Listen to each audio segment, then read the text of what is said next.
Sin la ley como marco de referencia, el Evangelio no podrá ser nunca entendido propiamente como Evangelio. Y les digo esto porque quizás estamos viviendo un tiempo de descuido sin precedentes del Antiguo Testamento. Ahora, si observamos ambos testamentos y vemos los patrones que se entrelazan a través de todo el tejido de las Escrituras, uno que se destaca como el motivo central en todo el Antiguo Testamento y en el Nuevo Testamento es este concepto singular. Es un concepto que llamamos el reino de Dios. Hoy, en Renovando tu Mente, la venida del reino.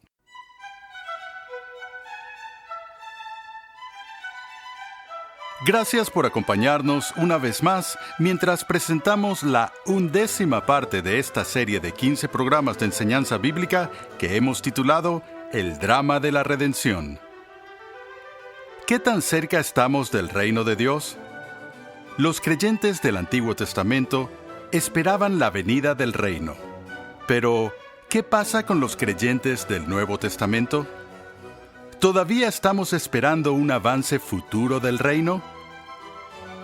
Agustín hizo esta famosa afirmación sobre la relación entre el Antiguo y el Nuevo Testamento. El Nuevo estuvo oculto en el Antiguo y el Antiguo está revelado en el Nuevo. El tema central que une el Antiguo y el Nuevo Testamento es la idea del reino de Dios. En el día de hoy, trazaremos la revelación de este concepto del reino de Dios a través de la Biblia y veremos su importancia para el desarrollo del drama de la redención. Hemos diseñado una guía de estudio que te puede ayudar bastante a lo largo de esta serie. Luego te diremos cómo conseguirla gratuitamente.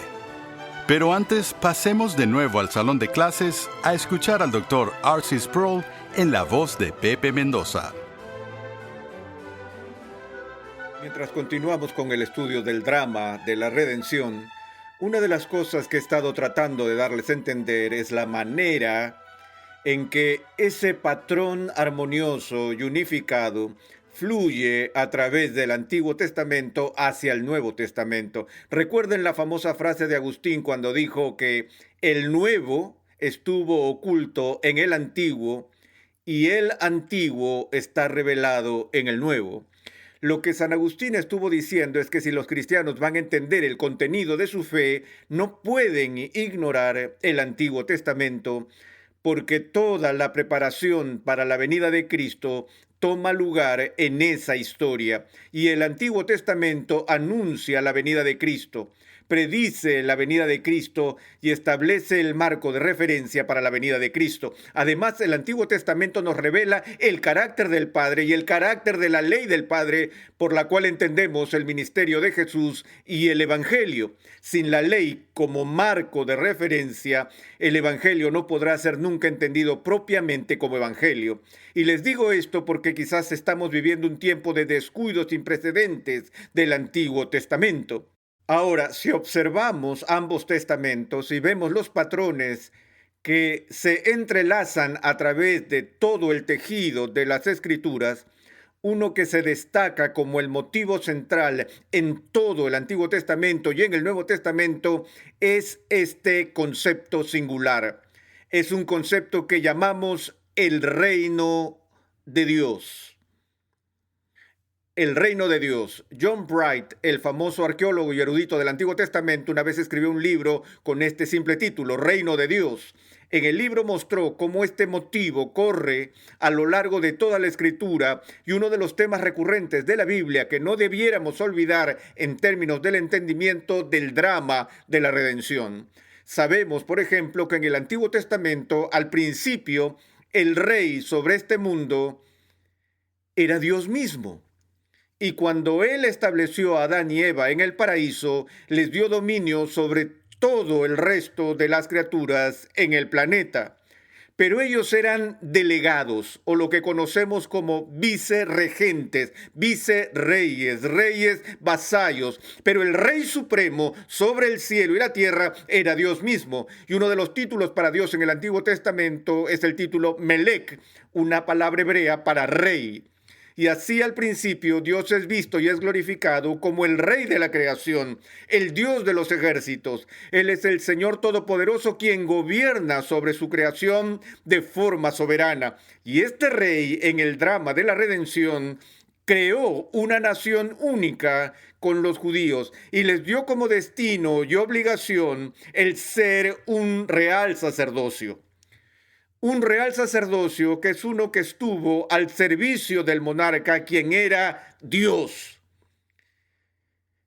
Y Dios iba a ser su Señor sobre ellos. Y los sacerdotes iban a dar testimonio de su realeza, realeza divina al resto del mundo. Pero lo que pasó muy al principio fue que después que Dios creó esta nación, sacándolos de la servidumbre y la esclavitud en Egipto y llamándolos su propio pueblo escogido, dándoles su ley en el monte Sinaí, el pueblo deambuló en el desierto por 40 años antes de que fueran capaces de entrar en la tierra prometida, y luego hubo un largo periodo de conquista en Canaán. Ahora, durante ese periodo tenemos lo que es llamado la anfictionía o el periodo de jueces. Y la anfictionía en Israel era la manera en la cual la nación estaba estructurada políticamente. No había parlamento, no había un presidente, no había un rey o un rey terrestre, sino que Israel estuvo organizada por un tipo de federación libre de tribus. La tribu de Dan, la tribu de Rubén, la tribu de Leví y las demás. Y algunas veces ellos recibirían el llamado de ir de una tribu a otra cuando necesitaban ayuda, debido a que alguna estaba siendo invadida por un poder extranjero, y ellos actuarían juntos. Y durante ese tiempo el líder nacional sería alguien que habría sido levantado por Dios y consagrado por el Espíritu Santo con un poder y dones extraordinarios. Ellos eran llamados jueces, gente como Débora, Sansón y Gedeón, por ejemplo, en el libro de los jueces estuvieron ejerciendo ese tipo de liderazgo. Y luego vemos que finalmente el tiempo de los jueces llegó hasta Elí y luego de Elí a Samuel. Ahora, cuando Samuel estuvo juzgando al pueblo, ellos empezaron a ponerse impacientes y fueron a Samuel con un pedido que era el siguiente: queremos tener un rey, así como todas las otras naciones tienen reyes. En otras palabras, lo que pasó fue que el pueblo judío empezó a despreciar su singularidad. Empezaron a rechazar su vocación singular. Ser un pueblo especial, consagrado por Dios para ser diferente entre las otras naciones. Ahora tuvieron el deseo de copiar a las otras naciones, conformarse a lo que estuviera de moda, al patrón político en el mundo antiguo. Y ellos dijeron: queremos un rey, todos tienen un rey, ¿por qué no podemos tener un rey? Y Samuel llevó su pedido a Dios, y si lo recuerdas, Dios estaba furioso y dijo que el pueblo lo había rechazado a él como rey. Y Samuel estaba sintiendo como si ellos lo habían rechazado a él, y Dios le dijo que ellos no lo rechazaban a él, Samuel como su juez, que lo rechazan a él como su rey. Esto era de lejos mucho más serio que el ser solo sediciosos y rebeldes contra un juez en particular que estuviera sobre ellos, es decir, Samuel, sino que en vez de eso había un completo rechazo de Dios como su monarca y como su rey. Ahora vamos a dejar que ellos tengan un rey y les daremos un rey. Dile al pueblo que ellos pueden tener su rey, pero que sus reyes los oprimirán. Les impondrán impuestos pesados, tomarán sus carruajes, tomarán los caballos y peor aún, ellos reclutarán a sus hijos para sus ejércitos. Y ellos que pensaban que iban a tener una vida mucho mejor, pero van a tener una vida mucho peor, tan pronto como ellos empiecen a imitar los patrones de vida que encuentran en las naciones paganas alrededor de ellos. Y con eso la monarquía fue establecida. Y fue un gran problema desde el mismo inicio. El primer rey que fue ungido fue Saúl. Y sabemos que Saúl llegó a ser terriblemente malo. Y luego, finalmente, David fue elevado al trono de Israel luego de años y años de lucha. Él fue amigo de Dios. Y se nos dice que fue un hombre conforme al corazón de Dios. Pero aún David cometió toda clase de atrocidades. Pero al menos condujo a una edad de oro para Israel. Y estuvo consagrado al Dios del pacto, tal como lo revela tan claramente el libro de los Salmos. Pero tan pronto como David murió, su hijo Salomón subió al trono y él instituyó la leva, que era una norma que esclavizaba a su propia gente con el fin de tener mano de obra barata para ser usada en los inmensos proyectos de construcción de Salomón.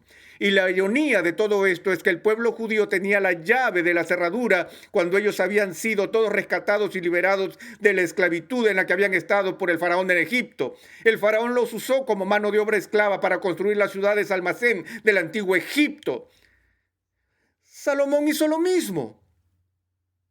Y luego, después de Salomón, podrían decir que el reino, la monarquía judía, alcanzó su pináculo durante su segundo rey. La edad de oro de Israel fue durante David. El periodo dorado empezó a perder brillo y empezó a tener serios defectos ya con el reinado de Salomón. Y después del reino de Salomón, el oro se oxidó completamente, mientras el reino es dividido entre el hijo de Salomón, Roboam, y el líder de Israel, Jeroboam. Y luego hubo un conflicto y una guerra civil sin fin entre las dos partes de la nación, el reino del norte y el reino del sur, hasta que finalmente el reino del norte cae y el pueblo es tomado y llevado a la cautividad. Y luego más tarde el reino del sur cae y ellos son tomados y llevados a la cautividad. Y durante ese periodo de desintegración, los profetas estuvieron dando un buen mensaje acerca del futuro junto con un mensaje de juicio. Ellos decían que algún día el lugar caído de David sería restaurado, que la gloria regresaría con un rey como David. Y aquí es donde tenemos el desarrollo total de las profecías del Mesías que vendría. Esto tenía intrigado al pueblo de Israel porque ellos esperaban la recuperación de esos buenos días antiguos, la restauración de la unidad de la nación, de la fortaleza de la nación, de la grandeza de la nación, de la gloria de la nación, tal como fue bajo el reinado del rey David. Y así ellos anhelaban la venida del Mesías, que restauraría la monarquía en toda su gloria. Luego la voz de la profecía termina en el Antiguo Testamento con la muerte de Malaquías, y entre las páginas finales de la profecía de Malaquías y las primeras páginas del Nuevo Testamento, un periodo de tiempo de 400 años han pasado. Ahora, necesitamos pensar en esto porque tenemos la tendencia a comprimir la historia antigua y pensar en ese pueblo que podría estar separado por 300 o 400 años como si fueran contemporáneos, cuando de hecho el Antiguo Testamento cubre un par de miles de años de historia judía. Y luego tenemos este paréntesis de 400 años donde no hay una palabra de Dios, ninguna profecía es escuchada en la tierra, Dios está callado a su pueblo. Ellos habían estado acostumbrados a las profecías de Jeremías y Isaías, Miqueas, Nahum, Joel y todos los demás, y ahora de repente Dios está callado por 400 años, piénsalo. Vayamos atrás 400 años, estamos de vuelta en el siglo XVI, estás de vuelta en los 1590. Eso es más o menos 30 años antes de que los peregrinos pongan pie en Norteamérica. Hay un montón de historia que toma lugar en los últimos 400 años en el mundo. Y por todo ese periodo de tiempo, Dios está absolutamente callado hasta que el rol y el oficio de profeta es instituido nuevamente en medio del pueblo judío. Cuando este hombre sale del desierto, el cual era el lugar de encuentro tradicional entre Dios y sus profetas, como Elías en el Antiguo Testamento, este es un hombre con una gran autodenuncia. Él ha vivido de miel y vegetales silvestres, langostas y miel. Su nombre era Juan el Bautista. Él era una asceta y sale del desierto con un anuncio. Primero hay un llamado solemne. Él es el nuevo procurador del pacto y el primer llamado al pueblo es ¿cuál? Arrepiéntanse. Ese es su mensaje. Antes de nada, arrepiéntanse. Y luego les da una razón para el arrepentimiento. Él dice, arrepiéntanse porque el reino de los cielos se ha acercado. Juan está diciendo ahora que hay un tiempo de crisis. Un tiempo de juicio que ha caído sobre el pueblo y que todos están llamados a arrepentirse debido a este momento crítico en el drama de la redención. Y tal momento que él está anunciando es la apertura, la llegada del reino de Dios prometido. la restauración del reino de Dios sobre su pueblo. Y él hace una cosa extraordinaria. Él llama a todo el pueblo de la nación al río Jordán para ser bautizados. Hay mucha confusión al respecto. El bautismo de Juan no es el mismo del bautismo de Jesús y el bautismo del Nuevo Testamento. Era un bautismo preparatorio, específicamente diseñado para que los judíos estén limpios cuando el rey venga. Es un periodo intertestamentario, una práctica desarrollada entre los judíos. Si un pagano o un gentil deseaba convertirse al judaísmo, tal persona tenía que pasar por una ceremonia de purificación ritual, que era llamado algo así como el bautismo del prosélito. Ahora, los judíos no tenían que ser bautizados porque ellos no eran considerados inmundos, pero los gentiles eran considerados inmundos. Y si un gentil quería llegar a ser judío, no solo tenía que abrazar las doctrinas del judaísmo y lo demás, sino que tenía que tomar un baño, porque estaba inmundo. Él era extranjero y un extraño para con el pacto. Y por eso tal ceremonia tomaba lugar cuando en el periodo intertestamentario los convertidos fueron llamados al bautismo. Bueno, aquí viene saliendo Juan el Bautista del desierto y no está llamando a los paganos y los gentiles al bautismo, está llamando a los judíos a ser bautizados. Y las autoridades religiosas en Jerusalén están enfurecidos, están disgustados. ¿Qué quieres decir con que tenemos que ser bautizados? Somos los hijos de Abraham. Estaban indignados, se sentían insultados ante la sola sugerencia de que necesitaban tener un rito de limpieza ceremonial. Pero había una razón para eso. Juan estaba diciendo que vean que hay un nuevo capítulo siendo escrito en ese momento en la historia de la redención. El reino de Dios está cerca. Nuestro rey está por aparecer.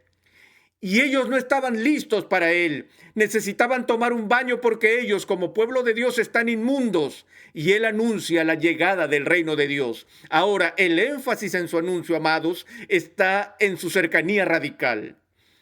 Observen que los profetas en el Antiguo Testamento hablaron acerca de la venida del reino en el futuro. Pero esto era indefinido, era vago. En algún momento nuestro príncipe volverá. En algún momento en el futuro Dios va a enviar su Mesías. En algún momento en el futuro el Rey de Dios como David vendrá a la tierra. Y lo que Juan está diciendo es, está cerca. No solo en algún momento en el futuro indefinido, sino que está por pasar. Y él usa dos metáforas para describirlo. Él dice, por un lado, el hacha está puesta a la raíz de los árboles. No es como si el leñador estuviera cortando la parte exterior de la corteza, sino que ha penetrado hasta el centro mismo del árbol. Esa imagen sugiere que un golpe más del hacha y el árbol terminará derrumbándose. Y también dice, el bieldo está en su mano. Esto es que el momento de la cosecha está por producirse. El instrumento que el granjero utiliza para separar la paja del trigo ya ha sido completamente hundido en la pila donde está la mixtura de paja y trigo. Y él está a punto de tirarlo al aire y dejar que el viento se lleve la paja consigo. Es un periodo de profunda crisis. Entonces viene Jesús y él está predicando el evangelio.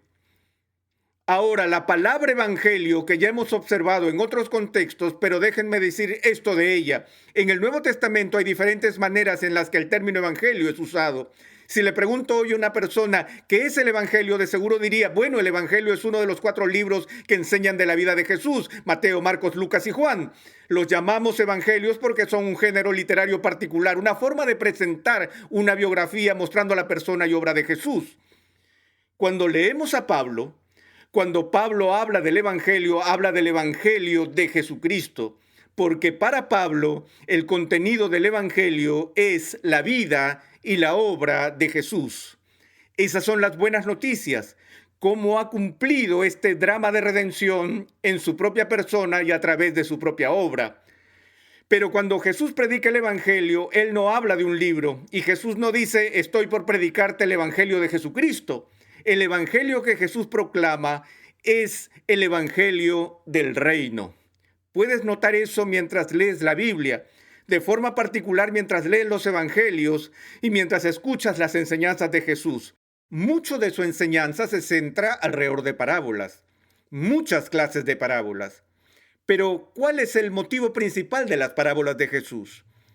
Vean si esto les suena. Mientras Jesús enseña a sus oyentes, él les diría, el reino de los cielos es semejante a, o el reino de los cielos es como esto, o en su ministerio de sanidad diría: pero si yo por el dedo de Dios echo fuera demonios, entonces el reino de Dios ha llegado a vosotros. Él está anunciando el principio y la intromisión del reino de Dios. En Mateo 22 leemos esta parábola.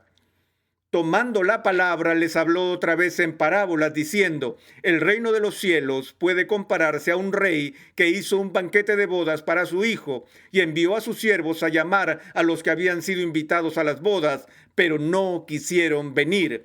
Ustedes saben cómo continúa la parábola. El rey está invitando al pueblo a la fiesta de bodas y la llegada del matrimonio del hijo del rey, pero todo el mundo está muy ocupado, nadie quiere ir y ellos están ignorando esta celebración del clímax del reino de Dios.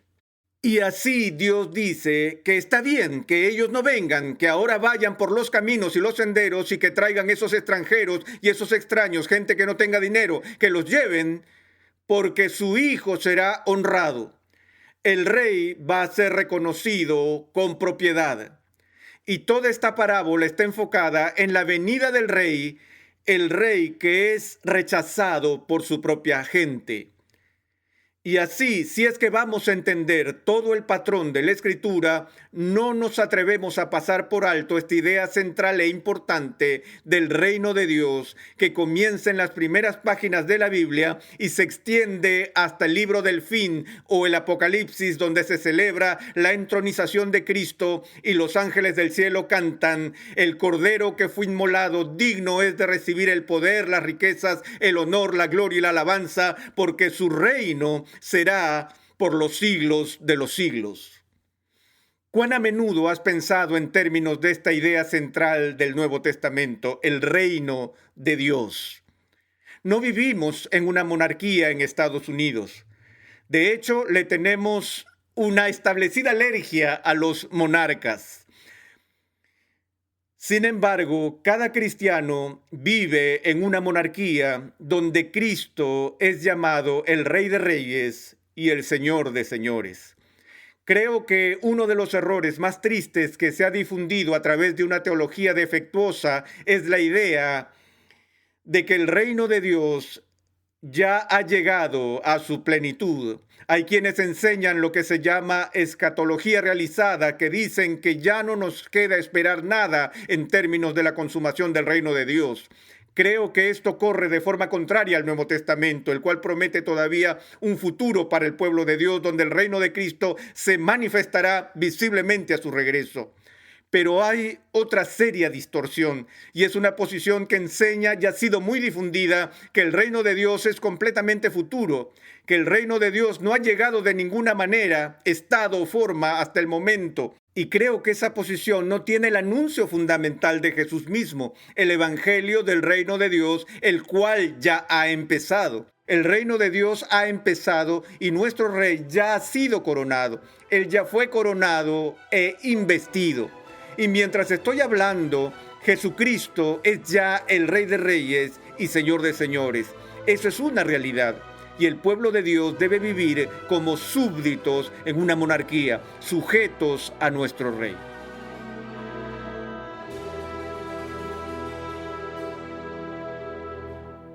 ¡Qué bendición saber que nuestro Rey vive, reina y reinará! Hoy pudimos ver que el reino de Dios es un tema central en las Escrituras, desde Génesis hasta Apocalipsis.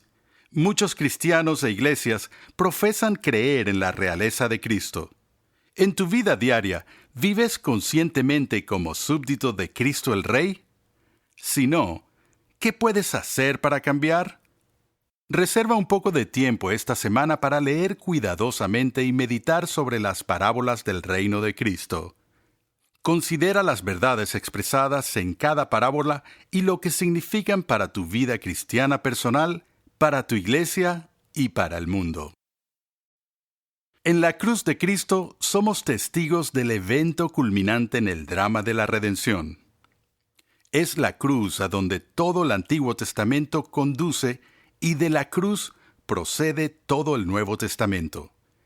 Es aquí donde la redención es consumada de una vez por todas.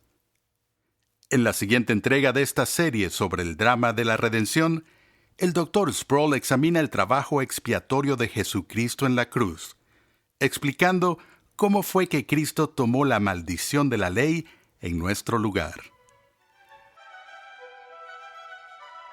Renovando tu mente es una producción de los Ministerios Ligonier, la confraternidad de enseñanza del Dr. R.C. Sproul. Nuestra misión, pasión y propósito es ayudar a las personas a crecer en su conocimiento de Dios y su santidad. Dios llama a su pueblo a ser transformado por la renovación de su mente. Es por esta razón que transmitimos una enseñanza que expone las glorias de Dios reveladas en la Biblia en el contexto de la cultura, la filosofía, la apologética, la ética y la historia de la Iglesia. Para contactarnos, por favor envíanos un correo electrónico a programa@renovandotumente.org con tus preguntas, testimonios y comentarios. También te invitamos a visitar nuestra página web, renovandotumente.org, donde podrás descargar gratuitamente la guía de estudio de la serie de hoy y además encontrarás una amplia variedad de recursos, tales como clases, artículos y contenido multimedia, con la finalidad de cumplir con nuestra misión de proclamar, enseñar y defender la santidad de Dios en toda su plenitud a tantas personas como sea posible. Te invitamos a sintonizarnos nuevamente en esta misma emisora y en este mismo horario y a unirte a nuestra comunidad virtual en las redes sociales.